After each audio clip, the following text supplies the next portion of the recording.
श्रमिक भट्टाचार्य ना को लेकिन चर्चा होउची जे श्रमिक भट्टाचार्य होउचंती वर्तमान रो बीजेपी प्रेसिडेंट आउ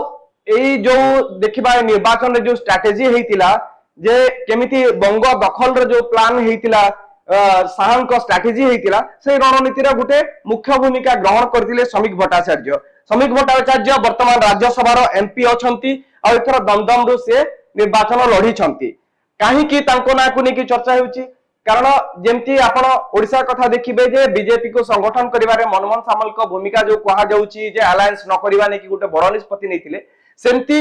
एठी ममतांक विरोध रे जेतेबेले लढई पई रणहुंकार पई बीजेपी तैयार होतिला सेहितिरे श्रमिक भट्टाचार्य कर भूमिका अछि लास्ट 2 वर्ष धरि जो स्ट्रेटजी हेतिला जे केही केबे आशा करि नथिले जे 2016 रे जो दल 3टी आसन पाइतिला 2021 रे 77 आसन पाइतिला एथरा 200 पार कला से निहाती भाबे बीजेपी रो